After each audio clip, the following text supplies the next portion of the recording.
welcome to my channel Storyland. Today I am going to tell the journey of the life and achievements of the great man Alfred Bernard Nobel. Alfred Nobel. One fine morning, Mr. Jack, the chemistry teacher, was having an informal interaction with the students in the zero period. He was asking everyone about their aim in life. One of the students said, "I want to become a scientist and win the Nobel Prize in chemistry." Mr. Jack smiled and asked, "Do you know who founded the Nobel Prize?" All the students fell silent. The teacher smiled again and said, "Tomorrow you will meet that person." Next morning, he entered the classroom, dressed as Alfred Nobel, and greeted the students. "Hello kids, I am Alfred Nobel. You might have heard about the honors I started, the Nobel Prizes." "Yes," said the students excitedly and got prepared to have a look at the journey of the great man's life. "Well," said Alfred Nobel, "I was born in Stockholm on October 21, 1833. My father, Emmanuel Nobel, was an engineer and inventor." "Did your father invent machines?" asked a student. "Not really," replied Alfred. "He built bridges and buildings in Stockholm. In connection with his construction work, he experimented with different techniques for blasting rocks." "My mother, Henriette Elsie, came from a wealthy family. My father was forced into bankruptcy due to the loss in his construction work. So, at the age of 8, I started a grocery store to support my family. In 1842, my father again succeeded in his business and took us to St. Petersburg." "Where did you study?" asked a student. "Well, in St. Petersburg. I was tutored by excellent private teachers. My training included natural sciences, languages, and literature.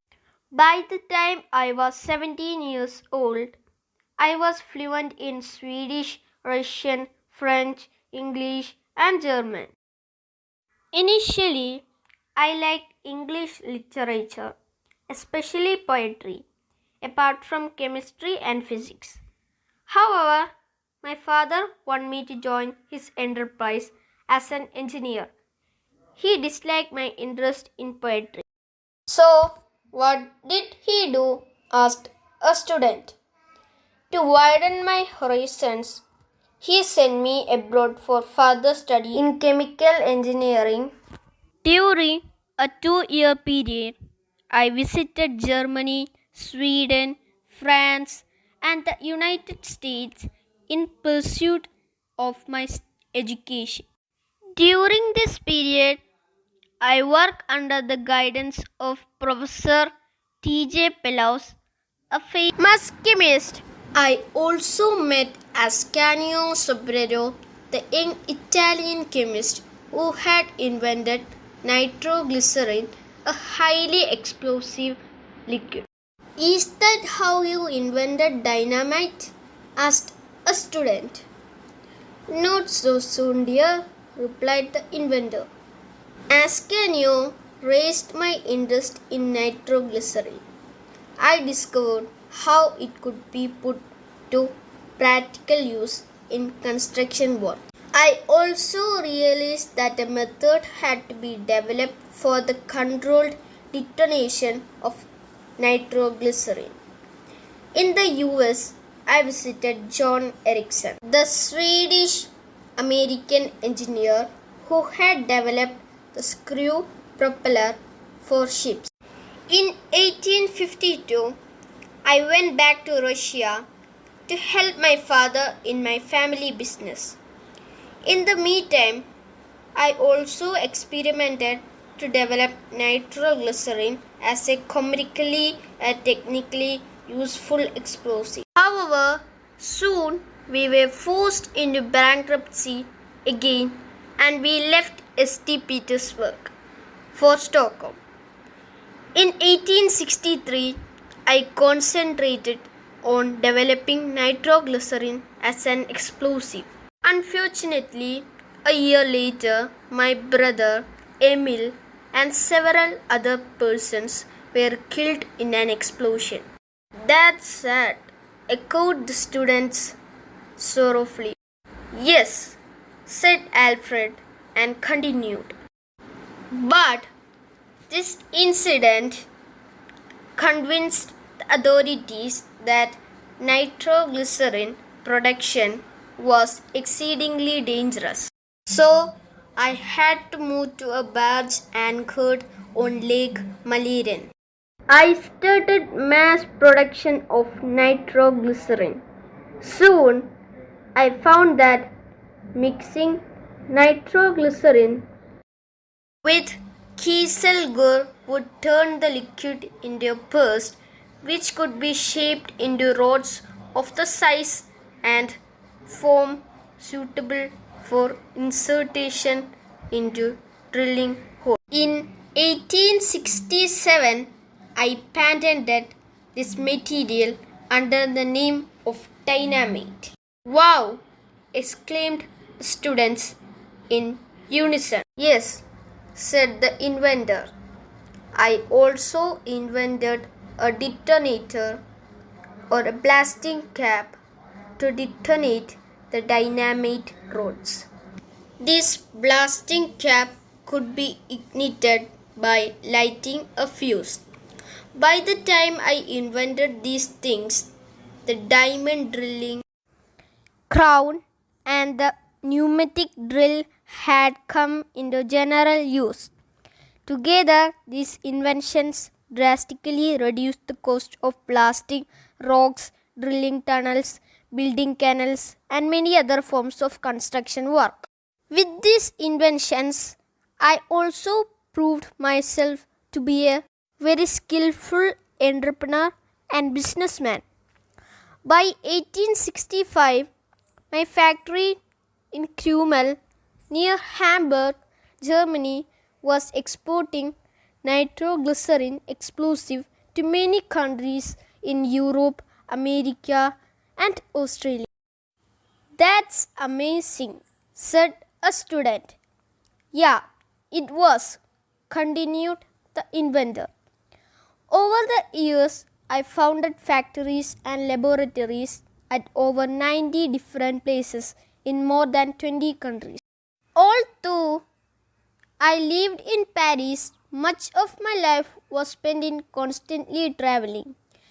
When I was not traveling or involved in business activities, I worked intensely in my various laboratories, first in Stockholm and later in Hamburg, Germany, Adir, Paris, and Severn, Karlskoga, Sweden, and San Remo.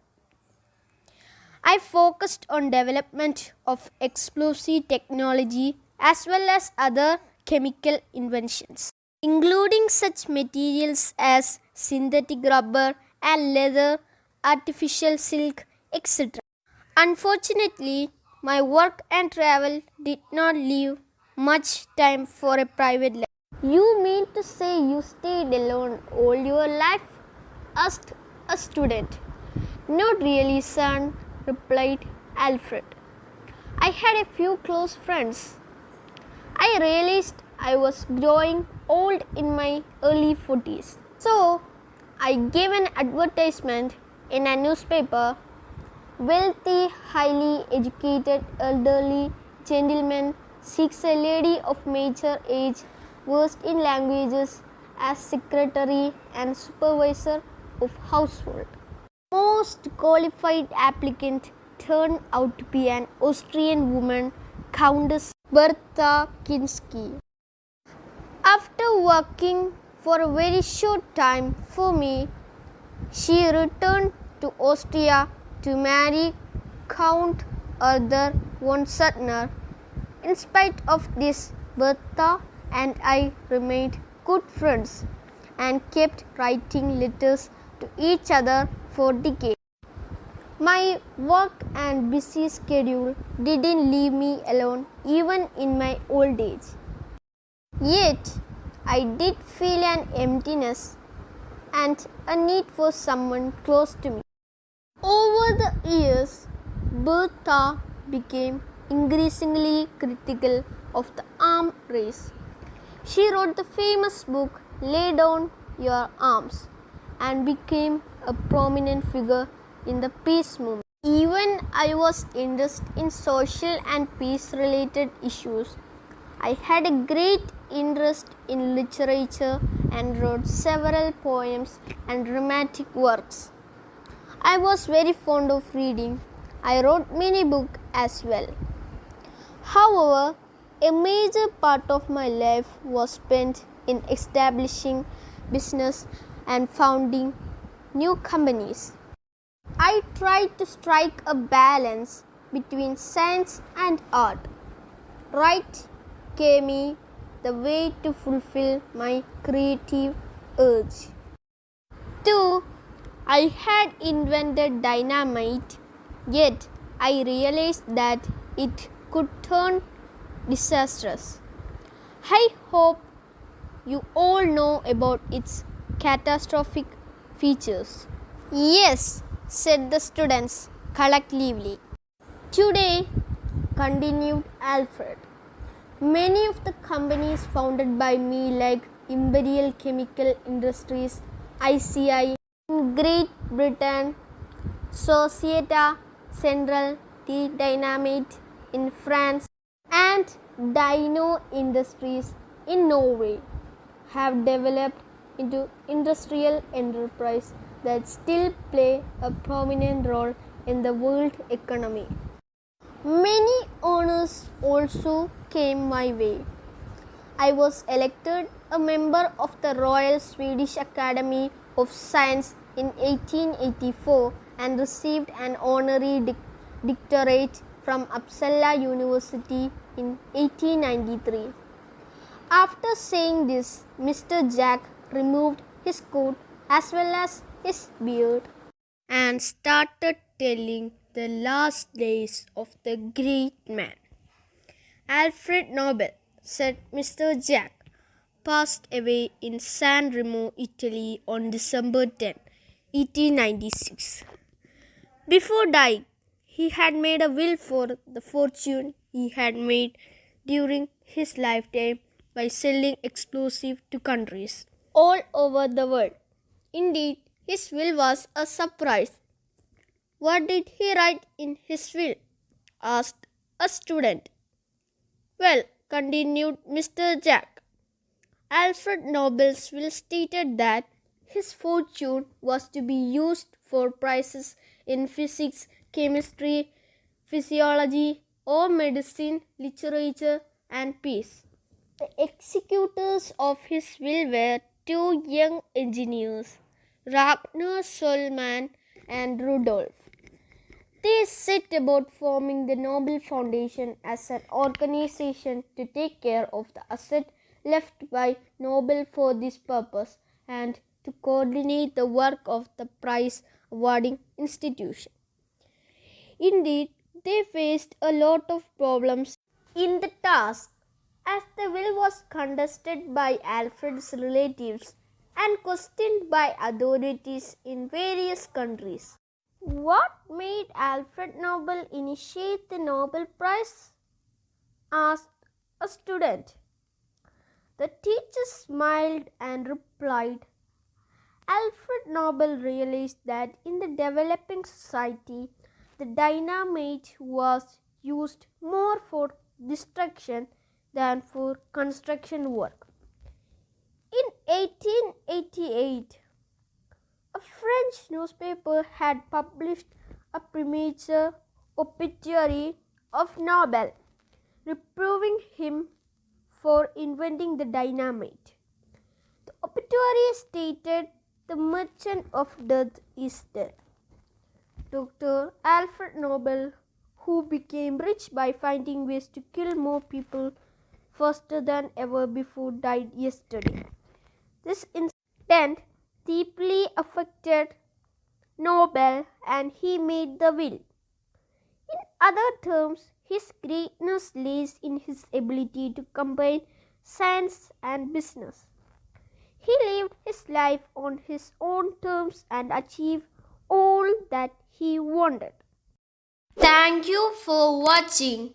Please like, share and subscribe this channel for more videos.